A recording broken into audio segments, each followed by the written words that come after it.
এই আমার কথা শুনো, তোমাদের বক্স আর মাইক সব কি এই মাউথ সব একসাথে?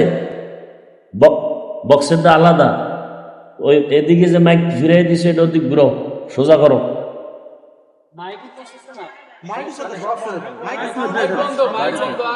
মাইক দেয় না, আপনারা দেখছেন না গান যে হান্দা হয় দুমুর দুমুর ডাহায়, কিন্তু মাহফিল হাইলে অবস্থা খুব খারাপ হয়ে যাগা। আমি বুঝি না ওই কেন বালা মাইক লাগবে, এটা বুঝে কেমনে?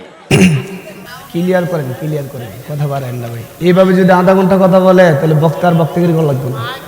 আমি গলা ছিঁড়ে লাগতেছি, আমি আসতেই বলতেছি, আমার শ্বাস নিতে খুব কষ্ট হচ্ছে।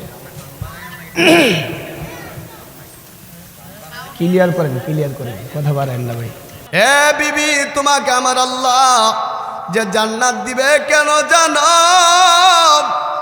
মানুষ যে তোমাকে এত কিছু বলে, তারপরও যে তুমি আমার মোহাব্বত কমাও না, আমাকে যে এত মোহাব্বত করো।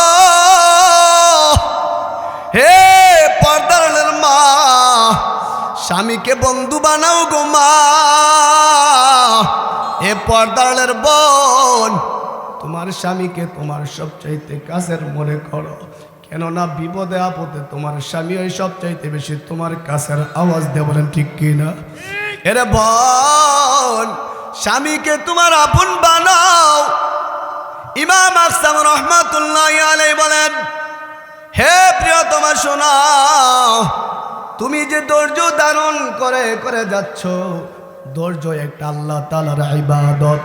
আর আমি যে কালো বেড়ায় তোমার মতো সুন্দরী একটা নারীকে পাইলাম, এই জন্য প্রতিনিয়ত আমি শুকর আদায় করি, আলহামদুলিল্লাহ। ভাই আপনার সাউন্ডটা এখন ক্লিয়ার হয়নি। ক্লিয়ার করেন, ক্লিয়ার করেন, কথা বাড়েন না ভাই। এইভাবে যদি আধা ঘন্টা কথা বলে তাহলে বক্তার বক্তাগিরি গলা লাগবে না। আমি গলা ছিঁড়ে লাগতেছি, আমি আসতেই বলতেছি, আমার শ্বাস নিতে খুব কষ্ট হচ্ছে। ক্লিয়ার করেন, ক্লিয়ার করেন, কথা বাড়েন না ভাই।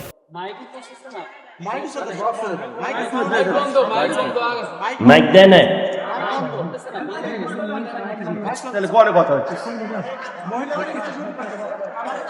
মূল অপারেটর আসে নাই, বক্সের সাউন্ড বাড়াও।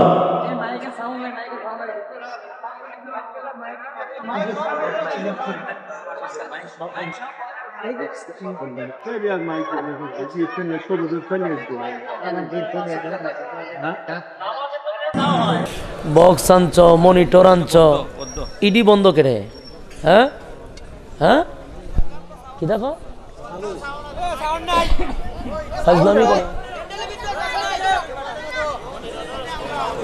ফাজলামিটা কেন করা হইতেছে বুঝলাম না।